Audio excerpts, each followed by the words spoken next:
So yun po mga idol, no? Isa mapagpalang hapon po sa inyong lahat. Yun, update po tayo ngayon. Sa yan, nakauwi na po kami, no? Hindi lang namin alam kung kailan namin ma-upload tong ano na to.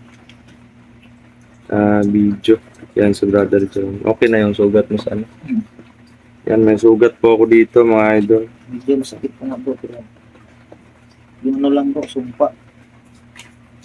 Masakit yung sumpa. Hindi pa nawala yung sa ano, katawan. Nasumpa po kami ni ano, ni Superior Dragon.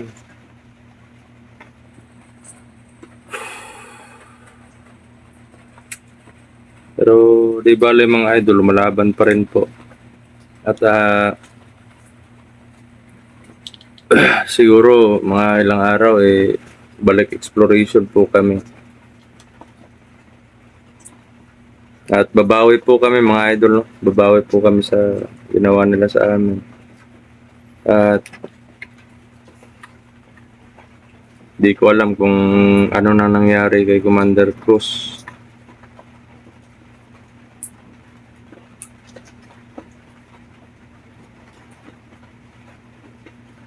Hindi pa nawalitaan si Commander Cruz bro. Oo nga.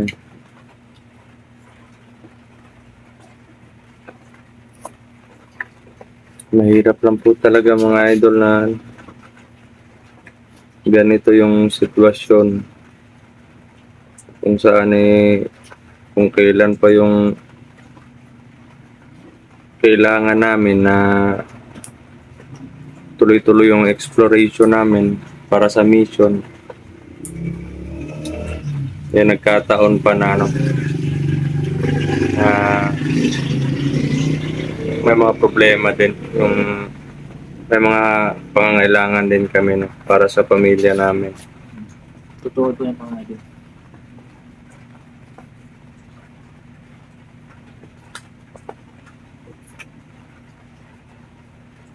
Kasi mahirap pag ano bro eh. Mga idol mahirap na. Ano to? Mag-focus sa mission pag may problema din sa pamilya. Oo nga. Kasi dalawa yung ano eh, pupunta ng Pag ganun-ganun yung isip mo. isip mo. Palipat-lipat. Pero laban lang tayo, bro. Di naman lahat ng panahon ganito yung buhay natin. Malay natin may darating para sa atin na di natin inaasahan, no? Baka bukas or sa susunod na araw ganito ganyan, or sa mga next year ganun. Kakamit natin yung mga tagumpay at yung mga regalo ng Panginoon na higit pa dun sa pinagdarasal natin. Ako, naniniwala po talaga ako na may plano yung Panginoon sa buhay natin lahat eh.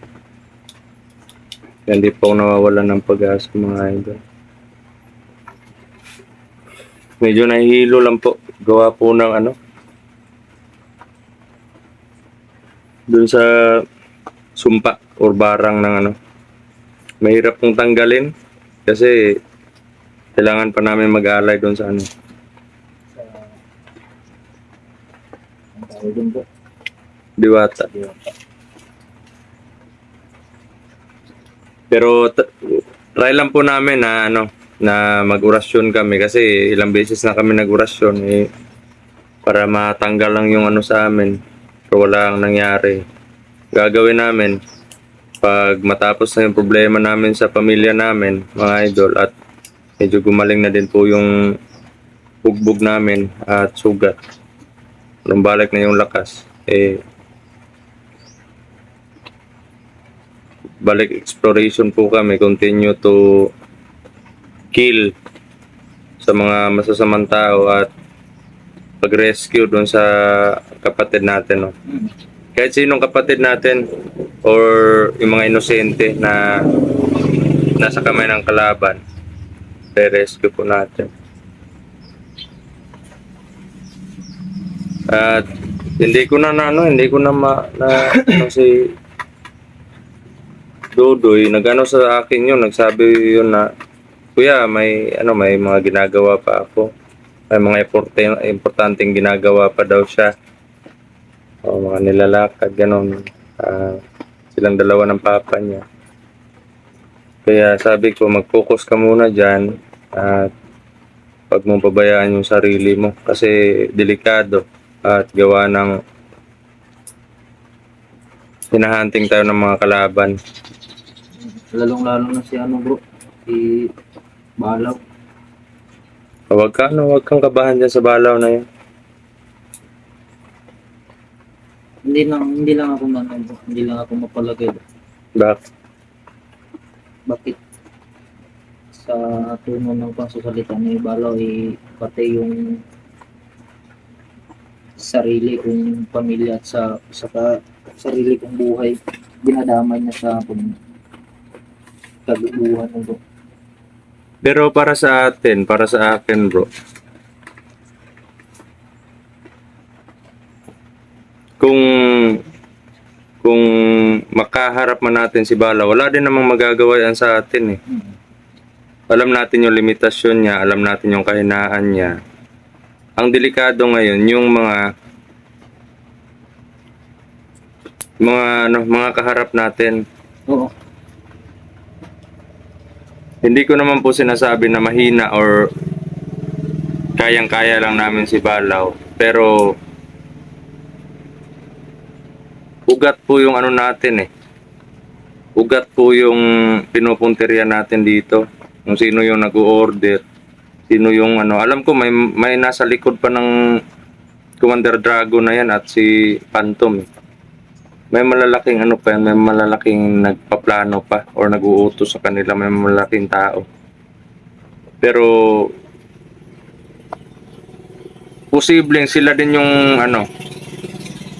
sila din yung nag-uutos. Kaya kumikilos yung nasa yung ibang commander.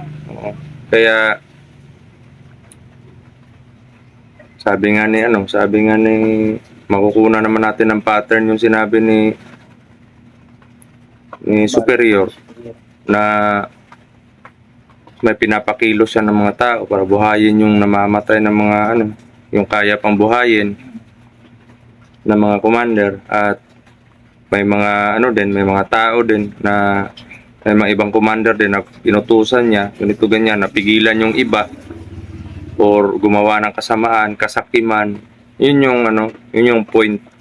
Kumbaga sa pattern na binigay niya, parang posible na siya yung nag-uutos or may nag-uutos pero siya yung naghahatid ng utos doon sa mga na yan, tao na yan. Kasi alam ko si Commander Dragon parang yan parang kinatawan ng mga superior. At yan si Phantom naman, yung nasagupa natin. Isa sa mga dahilan kaya gumagawa sila ng ganyan kasi gusto nilang maghari sa buong mundo. Kagaya ng salita niya. Hindi naman pwede yun. Kasi alam naman natin na may creator tayo lahat eh.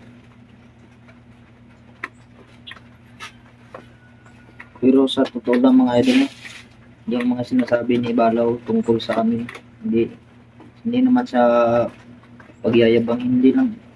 Huwag lang siyang magkamali na magpakita o Huwag lang siya magkamali magpakita sa amin. Kasi kung oras lang yung hindi naman sasayangin yung oras pag andyan pa yung mga kaharap namin sa away, yung mga kalaban namin kagaya ni Superior, ni Phantom. Hindi namin sasayangin yung oras sa kanya. Unahin muna namin yung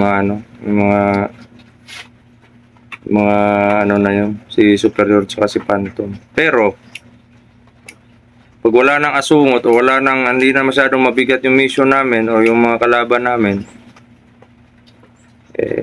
willing naman po kami tumulong doon sa Kasi pag nakita kami doon sa pag nakita nila na andun kami sa hinahanting namin yung ibang commander.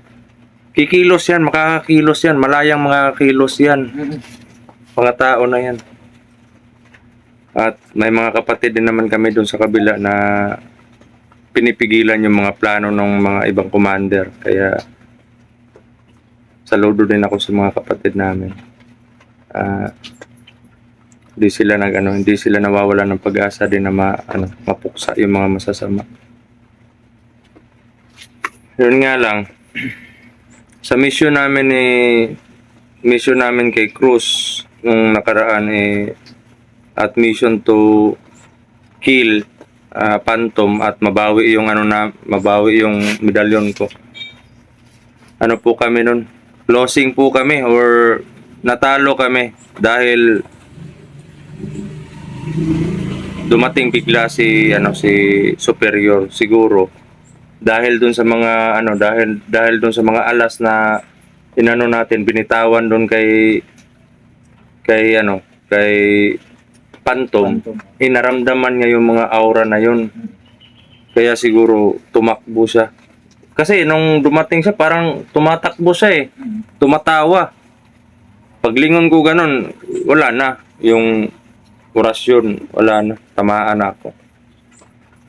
At sobra dito pa yung sugat. Sakit. Napasuka ako ng dugo tapos para kami naligo ng dugo. Kala ko nga, maubusan ako ng dugo nun. Nga. Ako din. Pero di ba laban lang tayo. Pero sa awa ng Panginoon mga idol, no? Naligtas pa kami ni Dudugan. Hindi kami pinapabayaan ng Panginoon. Kasi alam naman yan po ano yung masama at kabukiran, di ba? Siya yung nakakaalam dun sa mga pinagagagawa natin. Yung mga pinaglalaban natin. Yung mga prinsipyo natin na hindi lang para sa atin kundi para sa sa katahimikan. Paano na lang kung mag-aari lahat yan mga demonyo na yun?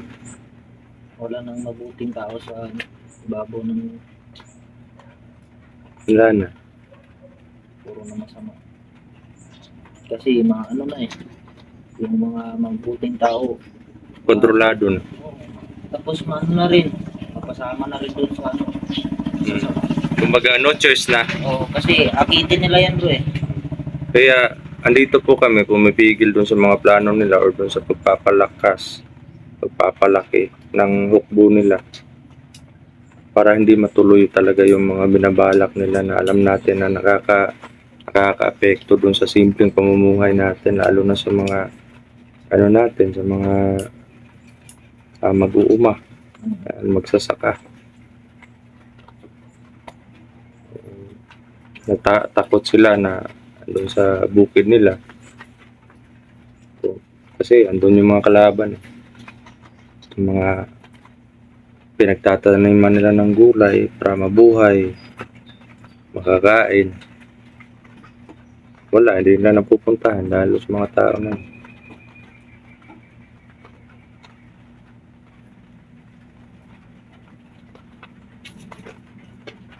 paano pumunta sa kanilang mga sakahan kung hindi papatayin dadali nila kung saan.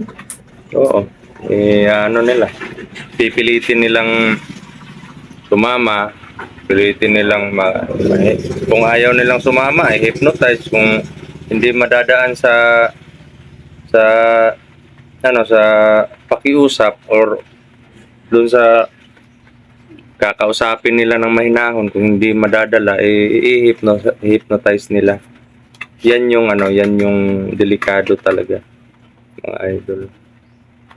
Kaya sobrang nanggigil ako sa mga tao na kahit alam ko po na gipit dahil po doon sa kulang po tayo sa lakas, kulang po tayo sa mga pangangailangan para doon sa mga ritual natin. Pero di po kami nawawalan ng pag-asa.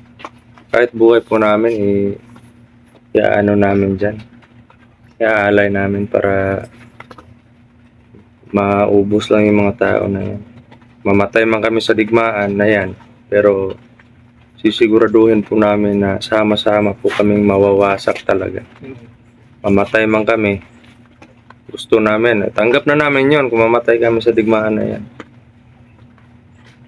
Kasama yan sa pinaglalaban namin, prinsipyo namin. Tanggap namin yun, ano yung kakahinatnan ng lahat. Mamatay man kami, pero di kami papayag na mamatay kaming buhay ang mga tao na yan.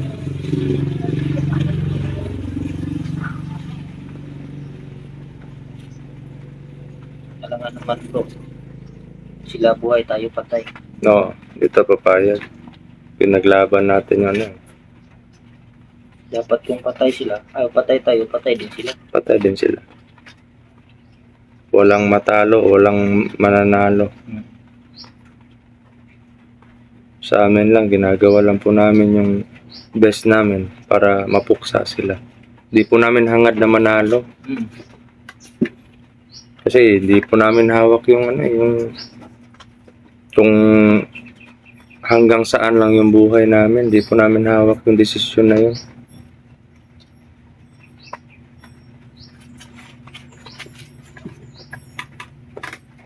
Kaya sa mga sumusuporta po sa amin, mga idol, maraming salamat po sa inyo.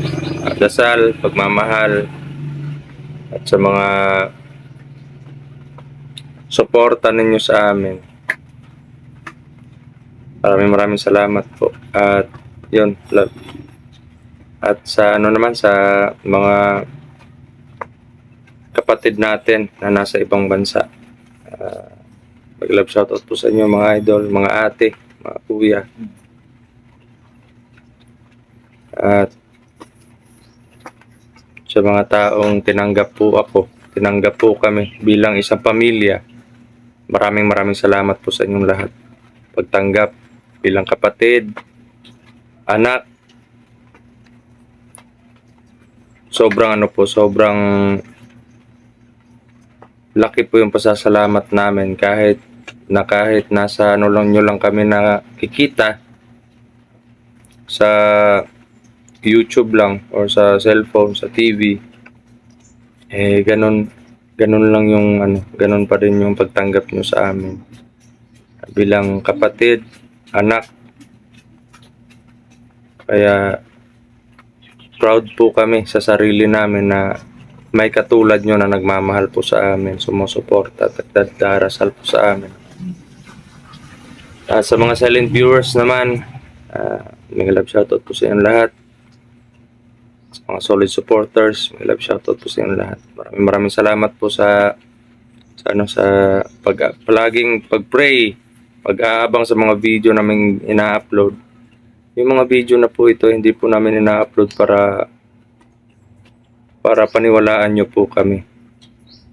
Ito po kailangan po namin mag-upload dahil marami pong naghahanap dun sa mga update sa buhay namin o ano yung mga nangyayari. Kaya depende na lang po sa inyo yun. Depende na lang po sa inyo. Sa paniniwala ninyo. May kanya-kanyang opinion po lahat ng tao. Kaya